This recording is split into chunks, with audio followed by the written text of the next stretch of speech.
ऋणी, भगवान ने कह दिया कि मैं तुम्हारे प्रेम को नहीं चुका सकता। जो तुम मेरे लिए तड़पना, मेरे लिए रोना, वो तड़पन, वो रुदन अजित भगवान को ऋणी बना दिया, सर्वलोक महेश्वर भगवान को ऋणी बना दिया। तो शरीर को नष्ट करना ये कहीं भी किसी भी प्रेमी के जीवन में नहीं पाया गया।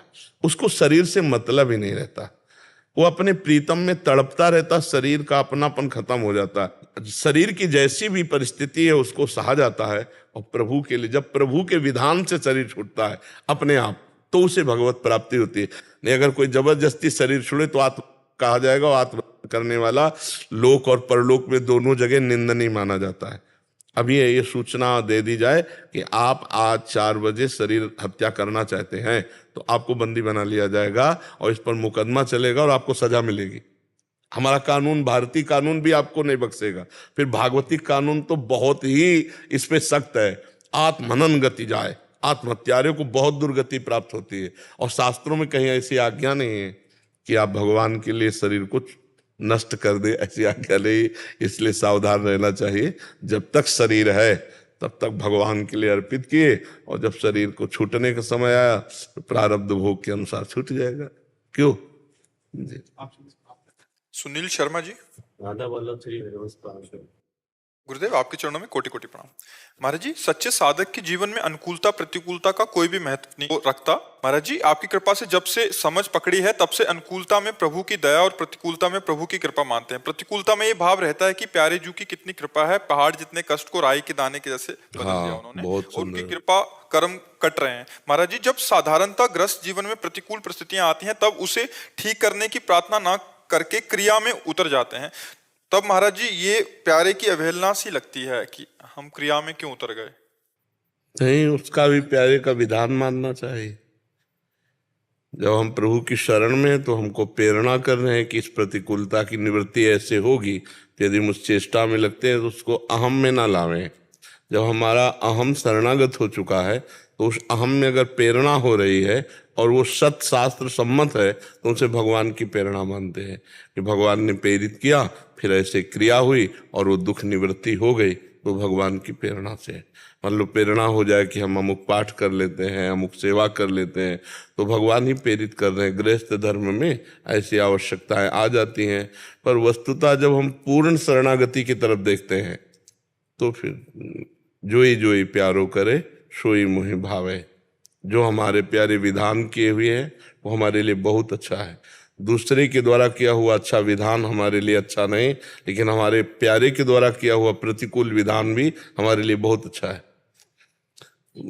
भगवान नरसिंह जी ने जो बात कही प्रहलाद जी से, बहुत जोर की कही कि यद्यपि तुम्हारे हृदय में इच्छा नहीं है तो भी तुम हमारी इच्छा के लिए एक मनवंतर तक गृहस्थ धर्म को स्वीकार करो और अपने प्रारब्ध के शुभ अशुभ का भोग करके मुझे प्राप्त हो जाओ। ये बहुत जोर की बात रही कि उत्तम भक्त वही है जो आए हुए प्रारब्ध भोग को भोगता है। अब अगर उसकी निवृत्ति प्रभु कराते हैं, अब जैसे रोग रूप से प्रभु आए तो औषधि रूप से पूजा उनकी हुई, वो हम नहीं चाहते लेकिन हमें करना पड़ेगा। तो भगवत सेवा बन रही, गुरु आज्ञा का पालन हो रहा कि रोग रूप से भगवान आए, औषधि रूप से उसकी पूजा करो। इसमें हम कहीं नहीं है। तो क्योंकि अब शरीर तुम्हारा नहीं, मन तुम्हारा नहीं, प्राण तुम्हारे नहीं, सब कुछ प्रभु का है, तो जब तक जैसे सुरक्षित रखना चाहते हैं आपको प्रेरणा कर देंगे। तो उसमें अपना बचाव पक्ष ला करके मैं कहीं न खड़ा होने पावे, उसमें प्रभु को ही माने हम, तो बात बन जाएगी। अब जैसे हमारे द्वारा कोई गलत काम हो जाता है तो हम उस पर पश्चाताप करते हैं कि क्या अभी हमारी शरणागति में ये हिस्सा बकाया रह गया क्या? यदि प्रभु का अधिकार होता तो काम का अधिकार कैसे हो गया, क्रोध का अधिकार कैसे हो गया, लोभ का अधिकार, उस पर हम चिंतन करते हैं क्या ये क्षेत्र अभी बकाया रह गया है प्रभु की शरणागति से। और बार बार प्रभु से प्रार्थना करते हैं कि प्रभु संपूर्ण हृदय आपके चरणों में अर्पित हो। अब आप देख लीजिए, आज शरणागति सत्संग सुन रहे थे ना प्रारंभ में, तो वो हृदय की बात करते हैं। कभी कभी हृदय के उद्गार प्रकट करते हैं कि जीव के सामने कुछ परिस्थितियां ऐसी आती हैं जिसमें वो अहंकार उसका चूर चूर हो जाए, वो भगवान की शरण में हो जाए। नहीं तो जीव अहंकार को पकड़े रहता है, मैं को पकड़े रहता है, कर्ता भाव बना रहता है। ये कर्ता भाव तभी जाएगा जब पूर्ण रूप से हम ऐसे हो जाएंगे श्री जी के शरणागत, तो फिर श्री जी सब संभाल लेते हैं, प्रभु सब संभाल लेते हैं। तनुआंग मनोभीर अमलई सोहम त्वयि वास्त्रिता। शरीर से, मन से, वाणी से, निर्मल भाव से मैं आपकी शरण में हूं। अमल होती कामना, जो मल होती वो कामना, अमल होती निष्कामता। निष्कामता मैं कोई चाह रख के नहीं, आपसे प्रेम करने के लिए आपके शरण में हूं। पर ये बहुत ऊंची स्थिति है। हम अपनी चाह की पूर्ति के लिए भी श्री जी से ही मांग करें, किसी और से ना करें, क्योंकि अब हमारे श्री जी के सिवा कोई है नहीं और हमारे हृदय में आवश्यकता लग रही है, धैर्य है नहीं, इतना ज्ञान है नहीं कि वो सर्वांतर्यामी सब जानते हैं। तो फिर हम उन्हीं से कहें कि हमारा तन मन प्राण सब आपको समर्पित है, पर पता नहीं कौन सा क्षेत्र अभी समर्पित नहीं रह गया जिसमें मांग उठ रही, तो वो भी आपसे ही, आपको समर्पित है। वो मांग भी आपको समर्पित है। आप पूरा करें या ना पूरा करें, पर हमारी श्रद्धा, हमारा विश्वास आपसे कम नहीं होने वाला। ऐसे चला जाता है, क्योंकि गृहस्थ धर्म में बहुत सी आवश्यकताएं, बहुत सी कामनाएं। देखो, इतने बड़े ज्ञानी महात्मा श्री जनक जी हैं, जब अजगौ का खंडन बड़े बड़े वीर नहीं कर सके तो बहुत विलाप करने लगे कि अगर मैं ऐसा जानता कि कोई वीर ही पैदा नहीं हुआ अजगौ खंडन करने वाला, तो मैं अपनी जानकी को इस दांव पे न लगाता कि जो अजगौ का खंडन करेगा वही जानकी का वर होगा। मेरी जानकी कुंवारी ना रहती। मैंने कैसा प्रण ले लिया जिससे आज मुझे पता चला कि कोई ऐसा वीर ही नहीं है। तब लक्ष्मण जी उठे और उन्होंने कहा, ये रघुवंश मणि भगवान श्री राम के विराजमान होने पर ये कैसी छोटी बात कह दी। तुम अजगौ को कहते हो, मेरे स्वामी का इशारा हो जाए तो ब्रह्मांड को कच्चे घड़े की तरह फोड़ दूं, और सैकड़ों योजन इस पुराने धनुष को कह रहे हो ऐसे लेते चले जाऊं कमलनाल की तरह ऐसे तोड़ दूं। ये तो आप कैसे कह दिए कि हाँ वीर नहीं है। वो तो रघुवंश मणि प्रभु बैठे हुए हैं, वो शांत है। अगर आज्ञा कर दे तो पूरे ब्रह्मांड को चकनाचूर कर दो। और थर्रा गई पृथ्वी जिस समय लक्ष्मण जी अपने आए। तो जनक जी को भी गृहस्थ में बेटी के ब्याह का विषय आया तो चिंतित हुए कि नहीं हुए। तो इतने बड़े ज्ञानी महात्मा चिंतित हो गए अपने लोगों को, तो चिंता हो ही जाएगी। तो हम वो चिंता श्री जी के चरणों में चढ़ा दें कि भाई आप ही हम हमारे पूरे परिवार की स्वामिनी हो, आप देखो, आप व्यवस्था देखो, हम तो आपके हैं, या हमें प्रेरित करो, कहाँ जाऊं, क्या करूं, कैसे करूं। समझ रहे ना महाराज जी? बस है ना, यूं लगता है भी अगर श्री जी से कुछ कहेंगे तो उनको कष्ट ना हो जी। देखो, श्री जी की अनंत सामर्थ्य है। किसी गरीब आदमी से कहने में तो चिंता होगी, नहीं होगी। अनंत सामर्थ्य वाले प्रीतम उनके अधीन है। श्री कृष्ण अनंत सामर्थ्यशाली है ना, तो जाके अधीन सदाई सामरो या ब्रज को सिरताज, हमारे माई श्यामाजू को राज। तो हमारी श्यामाजू है, तो श्यामाजू के जो प्रीतम है वो अनंत ब्रह्मांडों के स्वामी है। तो उनको इशारा भी नहीं करना पड़ेगा अपनी कही हुई बात, वो अपने आप समझ जाएंगी। तो उनको दुख तो होने वाला नहीं। गरीब थोड़ी हमारी श्री जी है कि यार 100 रुपया मांगा तो यार परेशानी आ जाएगी। और बलशाली उनके प्रीतम है। अनंत ब्रह्मांडों का भार अपने सर पर शेष रूप में भगवान ऐसे धारण किए जैसे सरसों का दाना। तो वही तो है, श्री कृष्ण के अंश से तो बलराम जी हैं, श्री कृष्ण का अंश तो संकर्षण भगवान है। तो अनंत ब्रह्मांड उन्हीं के रचे गए हैं और उनको कोई मेहनत नहीं पड़ी। तो लक्ष्मीपति भी तो है वो। तो हमारी कामना कोई न कोई अर्थ की होगी, कोई संकट निवृत्ति की होगी, कोई समस्या होगी, तो वो समस्या का समाधान हम किससे कराएंगे? जब हम आपके सेवक हैं। भाई नौकर की समस्या पड़ेगी तो मालिक से ही कहेगा। तो अब वो मालिक कंजूसी करे तो बात अलग है तो हमारे प्रिया प्रीतम कंजूस तो है नहीं। अति उदार भी सुंदर सुरत सूर सुकुमार, जैसे ही हरिवंश करो दिन दो अचल विहार। तो अगर हमको कोई बात पड़ेगी तो हम जाएंगे कहाँ, किससे कहेंगे? अपनी श्री जी से ही कहेंगे। तो कहना भी श्री जी से ही चाहिए। यद्यपि एक स्थिति ऐसी है जहां नहीं कहना बनता, क्योंकि जब सब आपका है तो मैं क्या कहूं? मेरे तो सुख के विषय आप हो प्रिया प्रीतम, पर अभी जिम्मेवारियां हैं, बच्चे हैं, पत्नी है, परिवार है, तो हम श्री जी से ही कहें। एक स्थिति है जहां कहना नहीं बनता,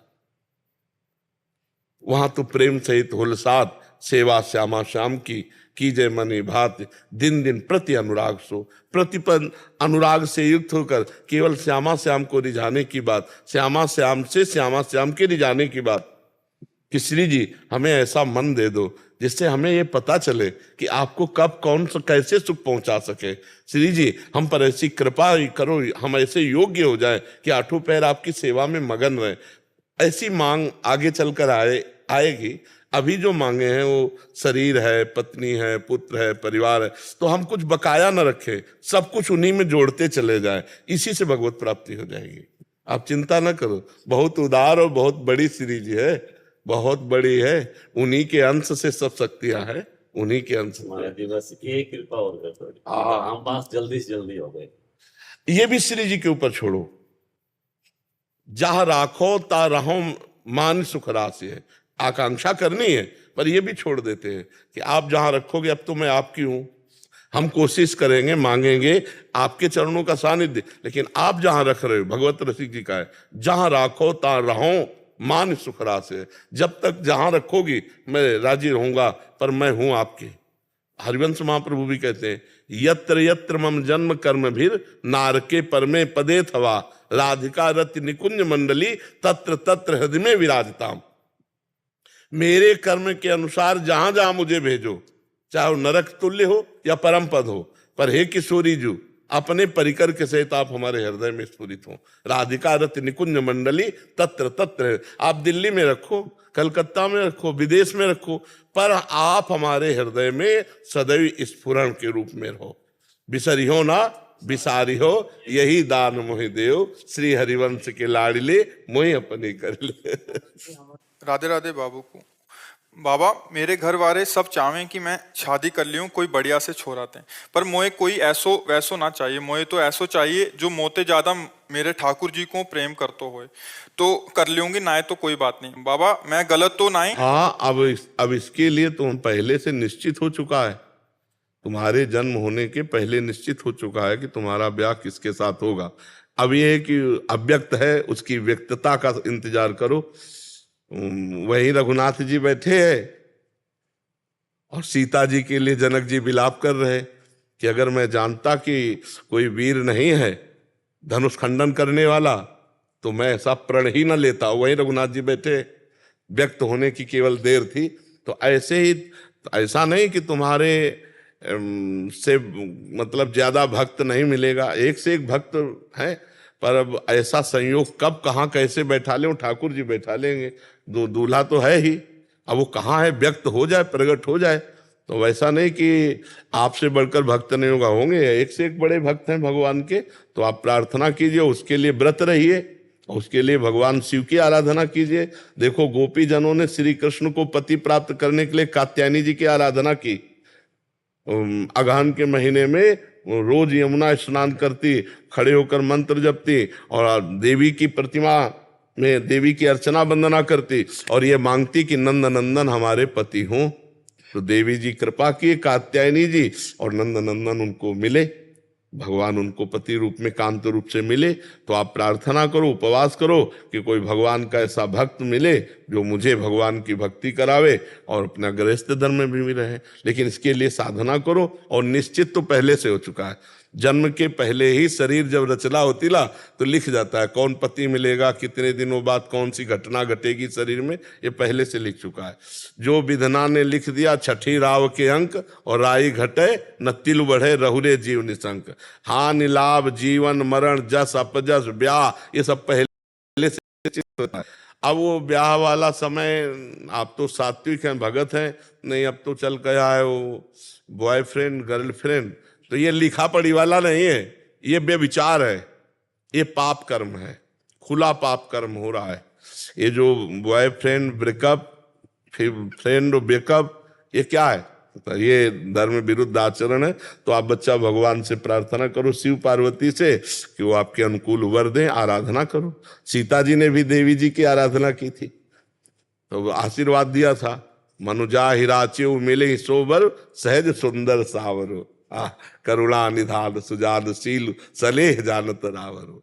अंबाजी आशीर्वाद दे, मनुजा हिराच्यो मिली सोबर सहज सुंदर सावरो। करुणा निधान भगवान ही तो थे, तो भगवान उनको पति रूप में प्राप्त हुए। तो आप भी आराधना करो, आराधना से सब काम सफल होते हैं।